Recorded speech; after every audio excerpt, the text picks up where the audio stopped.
Gentlemen, you're very welcome to the Your Farm, Your Future conference. We had one earlier on this morning in Letterkenny, a very successful event. And it's lovely to see such a huge crowd here this evening. There's lots of negative talk about farming, and this is something the board and management discussed last weekend. We want to put a positive spin. There's lots of positive things out there about dairy farming and farming in general. And it's lovely that we have such a crowd here and such an experts panel. And I'd like to thank the panel in particular. They've been on the road since last night here this morning, and they've come here again this evening to do that.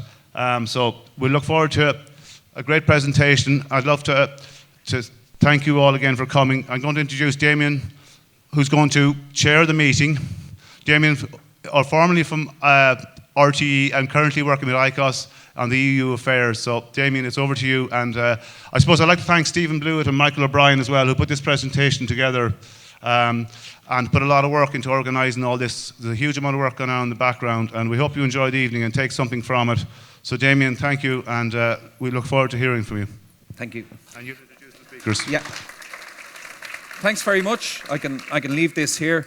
Good evening, everybody. It's great to see such a full house. Thank you, Chairman, for the introduction. We've had a busy day, and we had a great morning up in Donegal, and we're going to have an even better one here in Mayo. We're at the beginning of the year when we all have the best of intentions, and we want to do our best and think about winning all Irelands and all that sort of stuff. So this night is no different. We have great experts in the room, and you will hear from two panels. We'll have a panel a little bit later on to look, I suppose, at the future, what the prospects are for the dairy sector, not only in Ireland, but indeed around the world. We depend on global markets and global tensions impact on what we do on a daily basis. So we will have some expert opinion on that a little bit later on, which will hopefully give us some confidence about the future for the next few years. Presently, we'll be focusing on farm succession and tax issues, and for those of you who are in the room who are looking about restructuring your farm, or younger farmers who want to go farming, or older farmers who want to take it easy, maybe hand over the farm and so on and so forth, and those that maybe don't have a farm and want to get into farming, we will be discussing those issues in our first session. And then in the middle session, I can promise you a treat if this morning's anything to go by. We have Tommy Heffernan, known as Tommy the Vet, who will be here talking about calf health. And he gave us a really entertaining and insightful presentation this morning. I suppose, as farmers, we tend to at times look for a cloud wherever there's a silver lining. It's just the nature of the beast. And in the last number of years, everybody in this room working hard.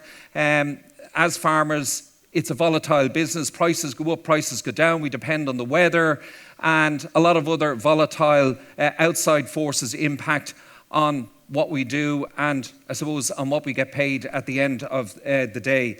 But if it's any source of comfort in the modern social media age, every profession is under pressure. My former profession, the media, for example, savage pressure.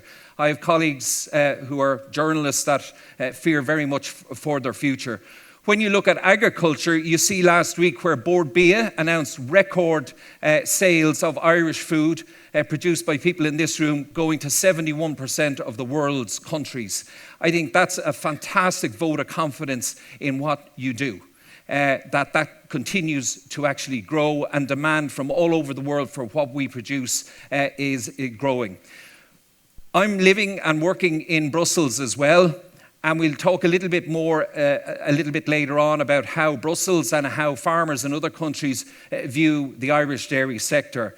It's one that is envied by my colleagues in Brussels and in other countries as well. And I think the prospects for Irish dairy farming are a lot better than they are for farmers and dairy farmers in other countries, as we'll discuss a little bit later as well.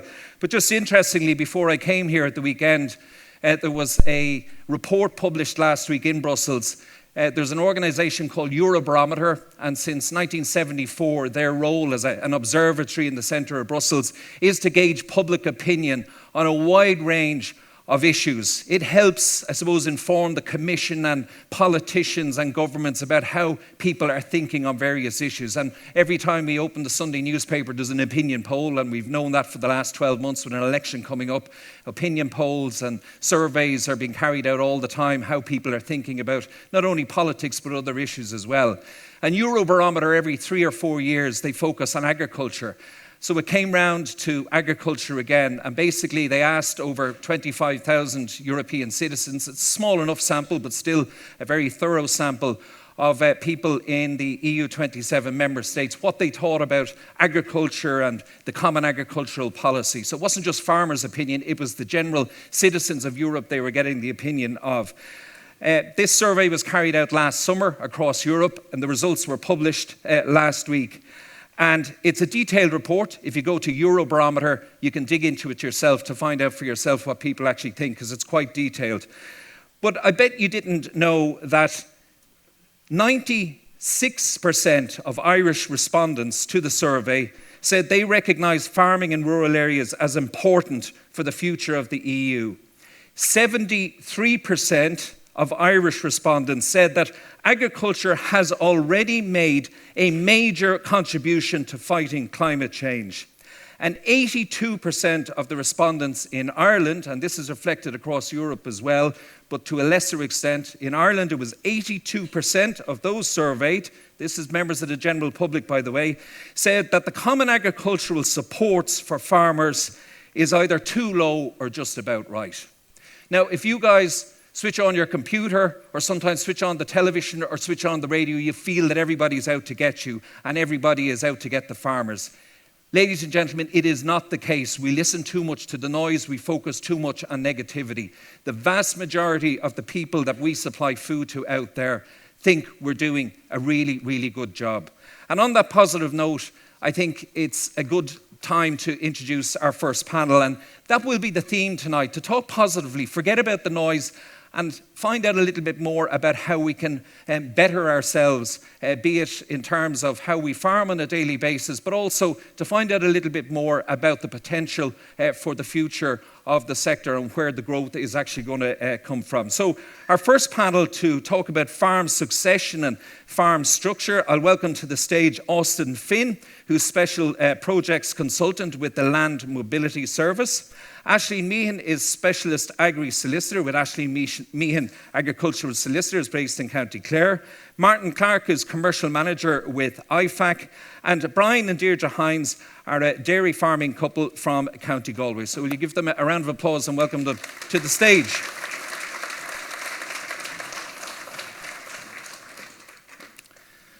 So you're all welcome. I know it's been a long day, but it's great to come to an event like this and see such a full room of enthusiasts and farmers who are here, I suppose, to try and learn a little bit more.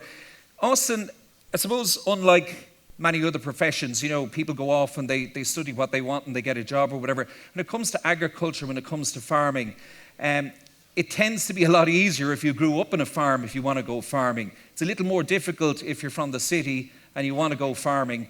If you don't have the land. But what you're actually doing is changing that. Tell us a little bit more about what you do.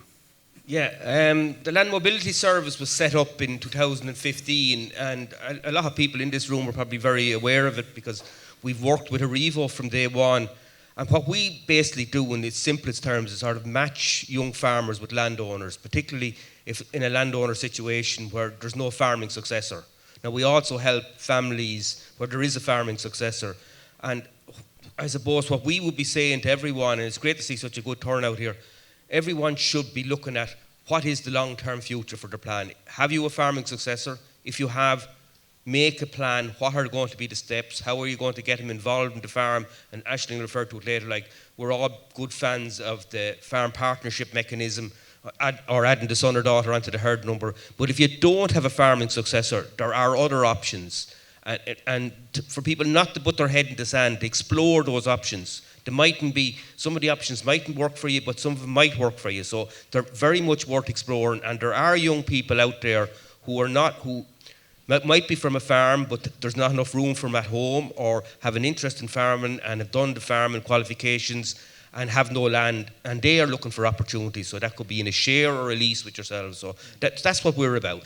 So, I mean, the audience here is obviously made up of a mix and gathering of all people with different, I suppose, outlooks, and everybody has their own case. But just, suppose one general scenario would be that you have a mother and father who obviously are thinking about retiring and want to hand the farm over to somebody, one of their children, or maybe they don't have anybody to hand it over to, but they want to take it a little bit easier. You were saying that long ago, that farm might have been bought over, or the farmer would just keep going until they couldn't go anymore.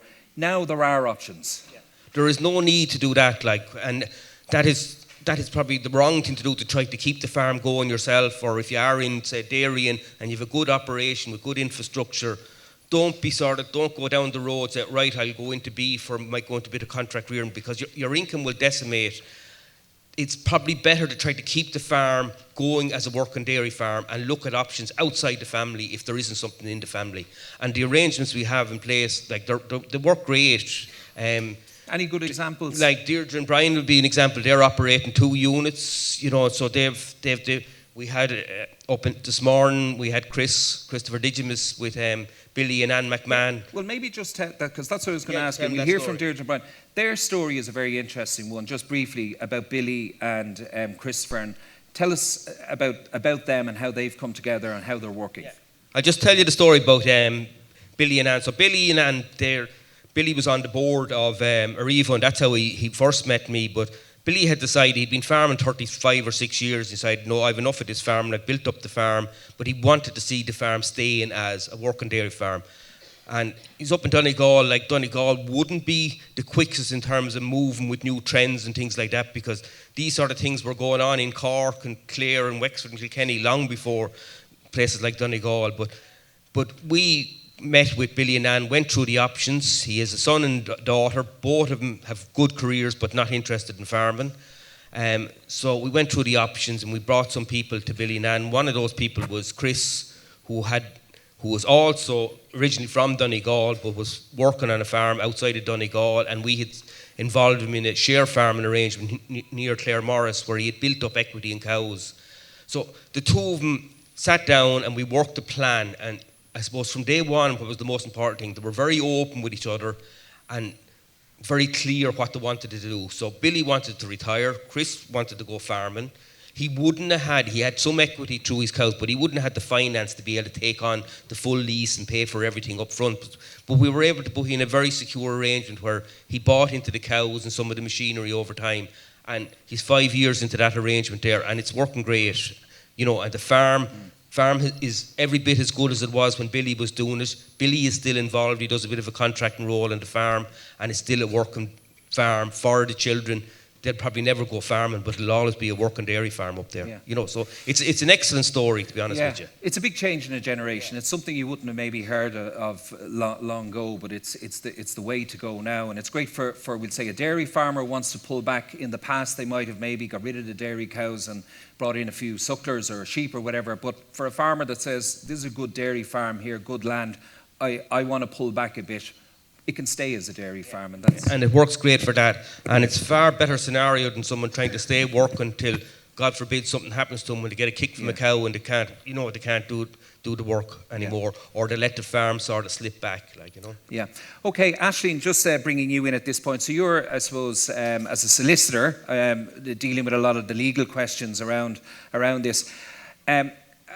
Is it difficult? Is it still a bit of a taboo, or was it ever a taboo for families to sit down and say, look, sit around the table with themselves and their children and say, look, here's what we want to do? Is that a difficult conversation, or is it getting easier? Thanks, Damien. It depends on the family. It depends on, people have different ways of communicating. Some people are quite open. I suppose my own personal situation, we come from a fairly progressive dairy farm, and I've two brothers that are full-time farming, and so they left school early, and it was a case of having to have that conversation because the farm at home wasn't, it was a small fragmented farm, so it was a question of trying to grow the enterprise and create viable units, and then it's making use of all the schemes, be it the Department of Ag schemes, taxation schemes.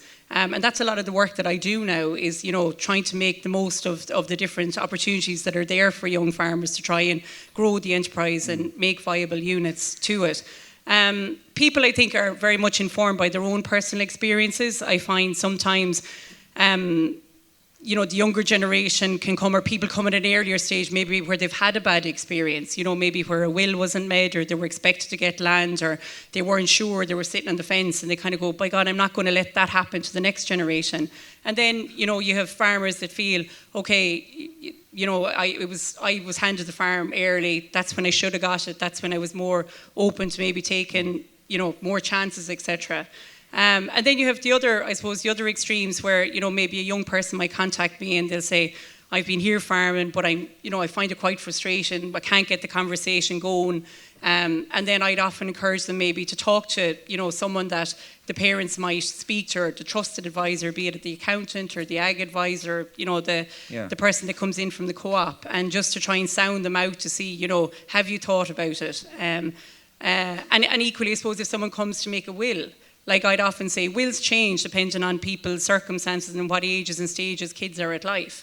So you make a will based on the here and now, but equally, I'd be an advocate of maybe discussing that and trying to communicate it with the family and just get a sense of, where do they stand with that? There's no point in you making a plan for somebody else. They mightn't be that, they might have different ideas themselves. So I think it's good to just maybe use it as a discussion document. Here's what we're thinking of doing, and what do you think of it? And they might come back with some other ideas. And are there any recurring kind of themes that you come across on a weekly basis? Be it from the younger farmer coming in saying, I'm really mad to go farming, but my parents, I can't start that conversation, or the old lad thinks he's still better than me kind of thing, or, the other way around, where maybe the farmer is saying, we have a son or daughter at home, and we'd like to maybe start the process of handing the farm over to them, but we don't know how to go about it. What's the most common, I suppose, question you get in your door? Yeah, sure. I suppose I'm a big advocate of keeping both generations, and both generations being actively involved in the farm, definitely at the initial stages, because both bring strengths to the... Yeah. So just on that, you can hand over the farm, do all that, and continue working together. You can, and then you have security. So I suppose there's three things basically that my view on it is to keep it stupidly simple.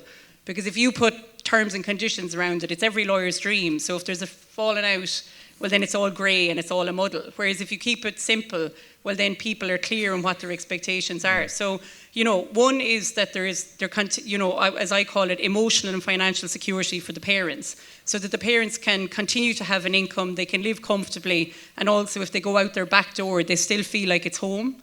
So, the house and them having an income is very important. Yeah. The second thing is that the child has the independence to farm, to basically get on with it.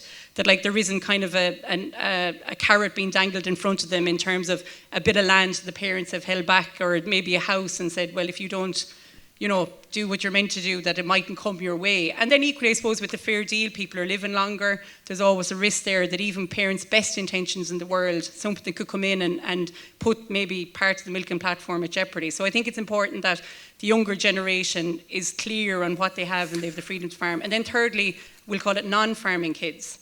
So, how do they fare? And I think I generally find that as long as the parents are looked after, generally, that we'll call it, for want of a better phrase, the non-farming kids are happy enough. So I think, but equally, communication is by far the most important piece. As I said, I suppose we could spend all day here going through different scenarios, because everybody has a different story or a different question, but it's good to get an overview of the general ones. Just bringing you in here at this point, Martin, from a tax perspective, and again, we see what's happening in the UK, with handing over land and how that's creating a big problem there. Inheritance tax is what the phrase I was looking for. How that's creating a big problem. Just from a tax perspective as well, how important is it to be tax clever in that regard and get a plan? Is it better the earlier the better? Thanks, Damien.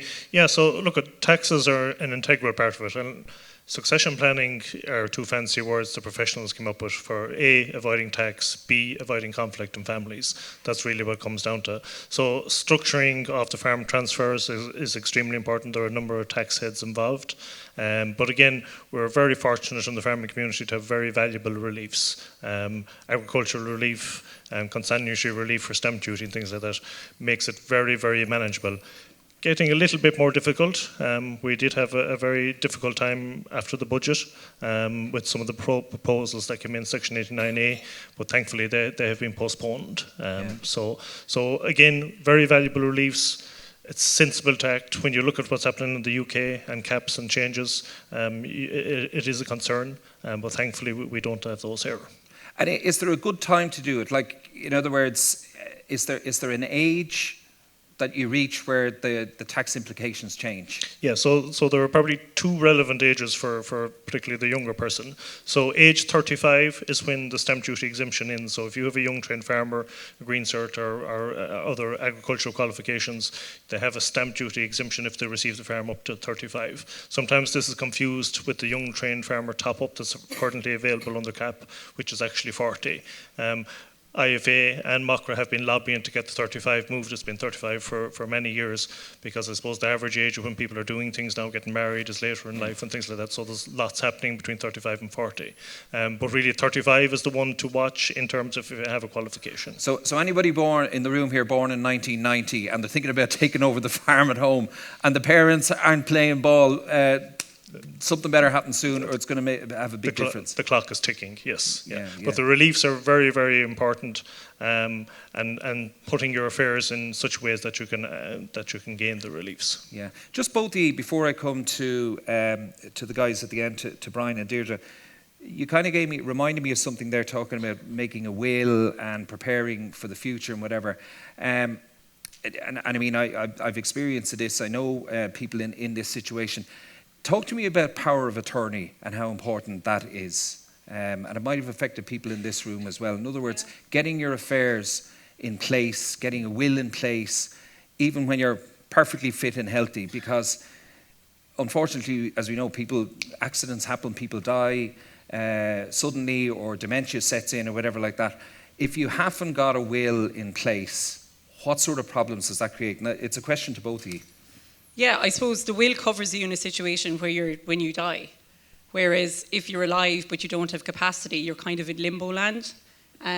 So what the enduring power of attorney does is that you can appoint someone to basically make decisions if you don't have capacity. So I do a lot of work with Embrace Farm. Some of you are probably familiar with it. So God forbid if somebody had an accident, or if they developed something where they couldn't, where they were incapacitated, that legally you're given a power to somebody else. And like, obviously if you get back your capacity, well then that power ends and you go back being able to make your own decisions. But it's really important because... And if that doesn't happen, if a will has to be made, or you're into a situation where you have to make court applications. Now they have changed the legislation around it recently, which is, some bits are good, some bits not so good.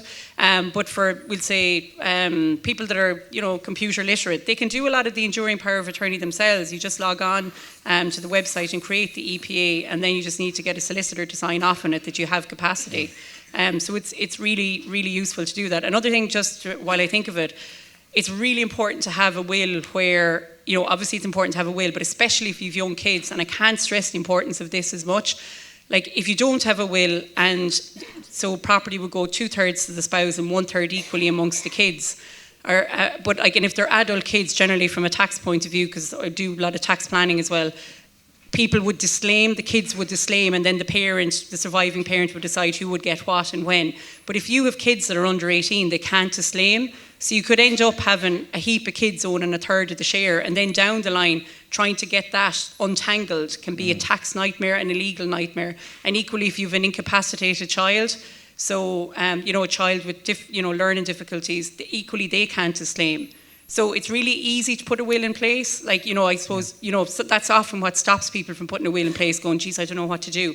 Do it based in the here and now. God forbid if something happened to you going home this evening, where would you like things to fall? And especially if there's young kids, there's kind of a standard will you do, there's a discretionary trust that you set up. All you need to figure out is who's the trustees and who's the guardians. Yeah. It takes 10 minutes, but by God, is it worth it in terms of, it's like an insurance policy. Yeah, I mean, as I said, if somebody becomes incapacitated and they haven't made that, nobody can write checks, things can't happen, it's all just stuck in a... You're in legal limbo, and equally, I suppose, in the point of view, even if you have a will, like there's a whole probate process, and some of you might be familiar with it, where the department can basically hold up the Department of Ag payments. So again, I'd encourage people, if you're in a couple, and I suppose I'm a big advocate of women farmers anyway, to have both the couple's names on the herd number and to have them on the bank account, and to register the partnership of...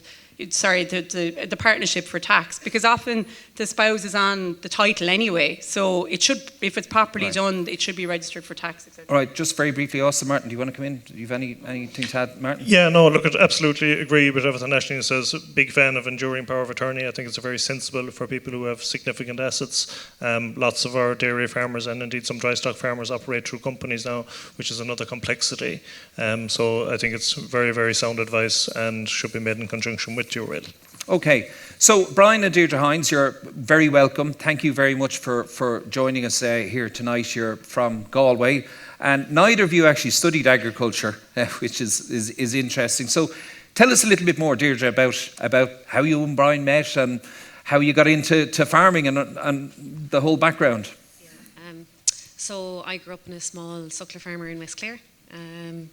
Actually, it was originally a dairy farm, and one of my first memories is seeing the truck in the yard. But really, I suppose I didn't know anything about farming until I met Bryan when I was 25. Did he know anything about farming? He knew a fair bit about farming.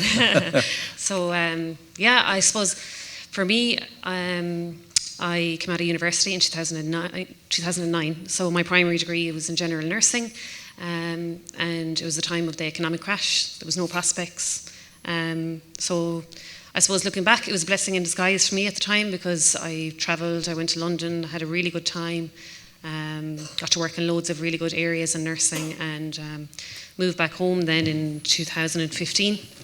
I met Bryan in 2014 in Scotland, actually. We just happened to bump into each other, and did long distance for a year, and came home then and took on a job nursing in Galway. So that's basically where I started farming. It was through Bryan. But Bryan, you weren't farming as such either. You didn't study agricultural science, am I right? You grew up on a farm, but I studied arts in Galway and then got a job at the Farmers Journal in 2010. Done that for 3 years and then started farming in 2013. Okay, so you were farming when you actually met. Sorry, Deirdre, I interrupted you there. You're going to say? No, that's fine. Yeah. So I continued to nurse then for a number of years in Galway. But in the meantime, I suppose I got stuck in. Started scraping cubicles, milking cows, grass measuring. Got to really love it. Didn't really want to be nursing anymore. I wanted a dairy farm. And then I suppose the two of us together started looking at opportunities for how we could make that a possibility for us together into the future. So from a training point of view then I joined discussion groups, our local discussion group, the Galway Grazers. They were very welcoming for me, learned so much from them, and I went to Moore Park and did the new entrant to dairy course as well. So that was all while I was nursing, and then took the plunge then in, I think it was 2018, I went full-time farming with Bryan. Right. Yeah. And Bryan, tell us about the farm structure now, because it's an interesting story. You have multi-platform operation. Is that what you call it? Yeah, so I suppose going back a bit, started dairy farm in 2013 in partnership with a neighbour. Then 2017, as Deirdre was saying, we wanted to do our own thing, so we leased a farm, which is 20 minutes away in North Clare. It was an existing dairy farm. Just kind of gave us the scale to be able to go at it full time, I suppose. So we took that farm on, started milking there in 2018. We currently milk 180 cows there. In the meantime, our home block of 60 acres, we always felt was too small to go milking on. But we had leased another farm in 2019 for heifers and silage, so we were kind of looking at this home farm going, we know it can grow grass, we have certain facilities there, so we put in a parlour there and started milking there in 21. So between the two of them, we milk 70 cows there and 180 cows in Clare. Yeah. We have a heifer farm then 20 minutes further north for silage and rearing our heifers. Right. And leasing was the way to go, obviously. Leasing was the way to go, so we currently still farm the 70 acres owned, and we're farming about 500 acres in total, so leasing is a massive part of our business, and we're chatting to Austin earlier, only for the long-term leasing, land mobility, we probably wouldn't be farming full-time today. Right. I get the impression, like, obviously both of you met, you decided you wanted to pursue a career in farming, and you went for it, and the supports are all there, Deirdre. You talk about discussion groups, you talk about, getting the necessary smarts to become a farmer. Did you find that difficult? Or did you find that, there is a lot of support out there for people your age, your situation, to go farming successfully? Yeah, I'd say like the sports are there if you know where to go, and if you I suppose have the courage to go out there and get them. I suppose back then, yeah, the Greenfield Academy, I suppose it was called back in the day, was when dairying was booming and they were encouraging us to milk more cows and all that, and a lot of new entrants were getting in. That was a really valuable course, and I learned everything from the mechanics of a parlour to it was like a real crash course in dairying, and it was really phenomenal. And I was part of a discussion group then subsequently after that, that was really beneficial, I suppose. And I suppose I just went from there. I did my green cert then in Pallaskinry as well, and that's been very important to our business as well. In the last number of years, it's kind of helped us with the sports that you can get from that. Yeah. Does a happy farm make for a happy marriage? I think so. We have two lovely small boys now, so it's always evolving. Our roles are always evolving. I suppose this spring will be different to last spring, and it's always changing. And yes, I think it's great. There's great flexibility. You can drop your job if you need to and go and get the kids or whatever it might be. And it's nice to be your own boss, and you're not on somebody else's roster. So there are an awful lot of perks, I would say. It sounds great. And Brian, so what's your plan? I mean, do you do 5-year plans, 10-year plans? Do you are you happy with your lot now? Or are you continuously running to stand still in terms of where you're going in the future? Will you expand more? Is 3 platforms enough, or where do you go? Well, we're definitely always running to stand still, especially this time of year. But no, I think it's only in the last 2 years we really consolidated our numbers. Clare and Bridges got bedded in. Clare is we're there since 2018 now, so we kind of have it the way we want it. So I'd never say never, but at the minute we're kind of happy with 250 cows, and I suppose we're only in the last year we probably improved our work-life balance a bit to where we wanted, closer to where we wanted to be. So it's a big change, like from the previous generation of just obviously one person on the farm working 7 days a week, maybe, or 1.5 kind of thing. Labour, do you have staff working? Is that an issue, Deirdre? We're very lucky with labour. So in North Clare, we've got one guy, Barry, who works with us full time. He has his own suckler herd as well, so he has the flexibility to go and do his own jobs during the day. Whenever he needs to leave, he can leave. That's no problem. So he's been with us full time since 2018. And then we have a lot of help as well with students. So one of our students has been with us since he was 12 years of age. He just landed on and wanted to learn how to milk cows, and he's 18 now, and he's working for Dove AI in cows. He's really phenomenal. And we have other students as well that are in college. So I suppose for us, what we do is we work very hard in the springtime. I would say, all the way up until probably the middle of June, until the end of breeding, and then we really get to take time off then. And because we've been able to offer the guys hours, I suppose, throughout the year, then we can definitely hand over the weekends to them and have a bit more of a life in the summertime.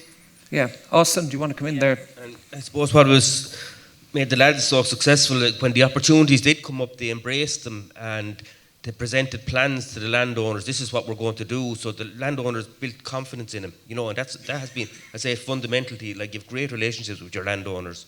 And I suppose for anyone who is like their landowners was 4, 5, 6 years ago, there are other young people out there who are out there willing to take on those type of opportunities, but you need to find people who are going to embrace the opportunity, give you a proper plan. It's it's all about openness and what works for both people. It has to work for the young farmer coming in, and it has to work for the landowner as well, the retiring farmer.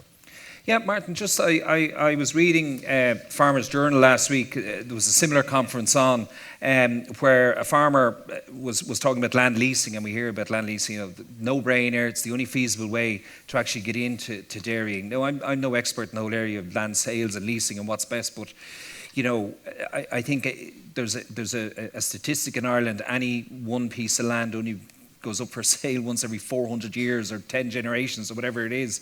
So have we had an aversion in the past to leasing land, and is that changing? What's your view on that? Yeah, I think that has changed since the 1990s, since the first introduction of the Farm Retirement Scheme. I think that changed the focus. It was the first time that we actually seen long-term leases as well. So certainly it has provided a segue into farming for people like Brian and Deirdre and the farmers we had earlier today as well. So looking at a leased block of land, I suppose the prohibitive at the moment is the cost of facilities. So that has made it very challenging. So obviously you're looking at existing dairy farms. So I think that's probably a very attractive model and works well, but it's very, very important for the new entrant or the person who's taken to sweat the numbers, to do good solid projections and look at the good years and the bad years. Everyone here remembers 2022, and likewise they're trying to forget 2023. Yeah. So that's crucial, sweating your numbers, making sure that the project works, and talking to all the relevant people. The farm support team in Aurivo and things like that will all give people very good guidance on getting into dairying. Yeah. Aisling, just want to maybe come to another issue. We discussed it this morning, and that's the issue of prenups, something we wouldn't have heard about up until maybe 20 years ago or something. Again, it wasn't something that was talked about. But again, how common is that? How important is that when land is being passed on, or where somebody is getting married, coming in to live on the farm? From both parties' perspective, what's your advice on that? And is it an issue that you hear a lot about? Yeah, it's become a lot more prevalent in the last couple of years. And from both generations, I think the older generation and the younger generation, because the younger generation doesn't want to be the one that potentially puts the farm at peril by making a wrong life decision. So I suppose the position is clear from a law society point of view, and even from the farm organisations, they're backing that prenups would be made legal. We're one of the few countries in the world that don't have a prenup. We can have prenups, but they're not legally binding, so that's the issue. And I suppose until the legislation is passed, people don't tend to look for them. And I suppose it's equally, with the fact that the land prices have increased exponentially in the last couple of years, I think it's even more important. So I think the other point I think to make is, like, if the prenups don't come in, that we'll say the courts might start legislating for them. So I suppose it's the politicians really, and to lobby the politicians to get it as to try and get it on the table as something that can be brought into legislation. Right. Okay. Just to bring you back in again, Austin. The way they say, kind of, if something looks good, it's nearly too good to be true, sort of. And I mean, we've heard a lot of positive stories today about partnerships and how they work well and all of that. But like warts and all, is it all perfect? I'm sure some of them don't work out, and is it all rosy in the garden? No, of course not. And that's why. But it's to explore the options, and there's some people. These type of arrangements will just never suit, because they wouldn't have the communication skills or to be able to make them work. So the big value in our process is that it's quite exhaustive. So when a landowner comes to us and we go out, we'll go through the options with him. Like, is there an option within the family or a connected person, or is there someone you might want to do things, and then we go to, these are the things that may work for your farm, and so.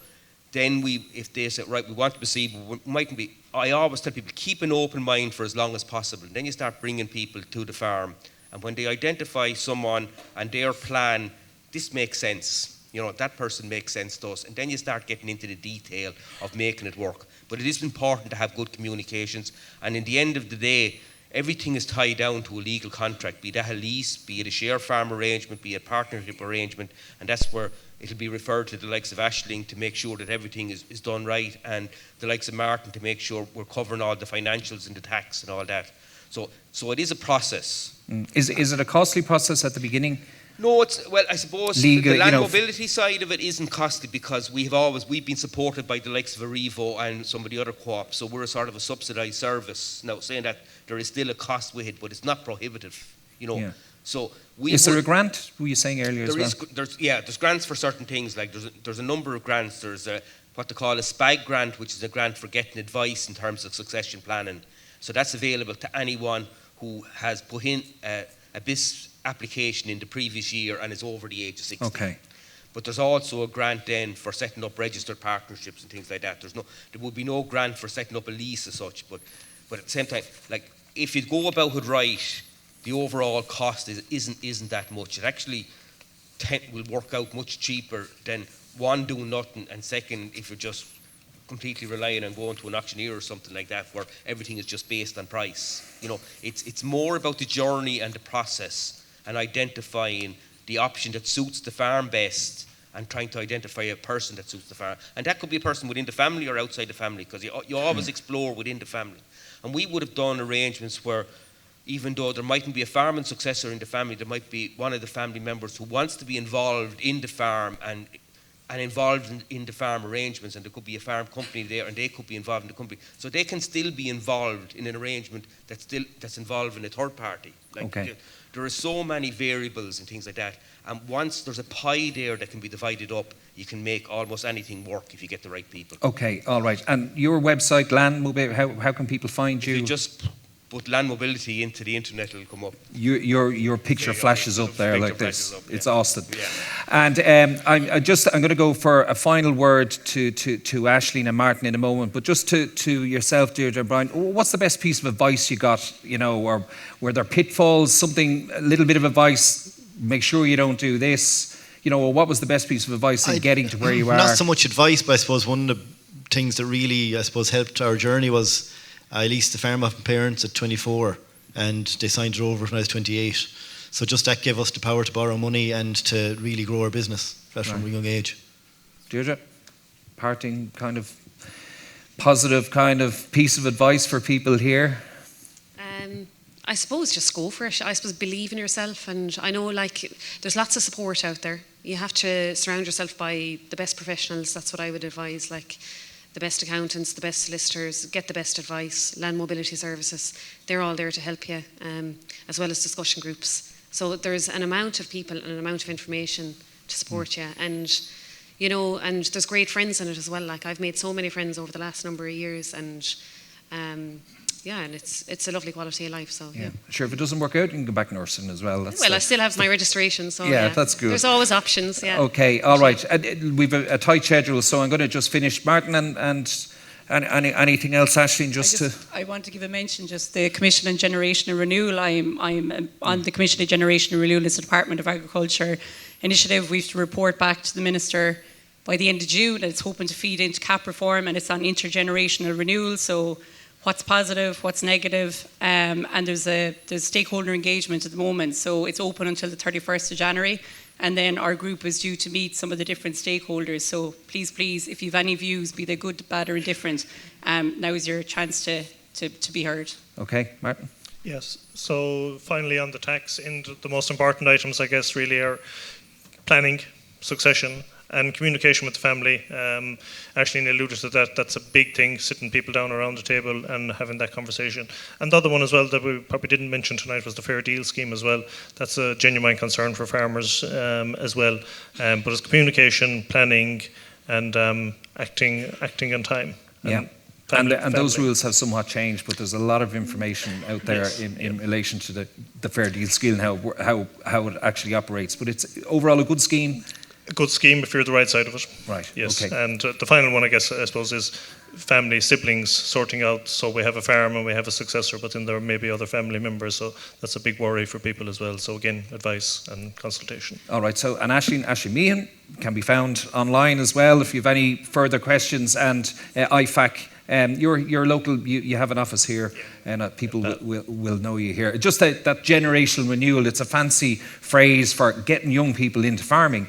And we do know that there are, more older farmers than younger farmers. Under I think it's more farmers over 70 There's than under 7% of farmers under 35 and 38% are over 65. 30%, sorry. And that's an issue all over Europe. It's just not an Irish problem. And all the problems, all the issues that we talk about, and we'll talk about later, I guarantee you, as I said, they are multiplied in some cases on farms across Europe. But people can, public consultation means anybody in this room can log on and just give your own opinion, and they're taken into consideration in deciding on the best foot forward. Thank you very much for being with us here tonight. We really appreciate it, and the very best of luck to both of you in the future as well. It's great to hear such a nice and good, successful story. So, ladies and gentlemen, thank you very much to our panel. Thank you. And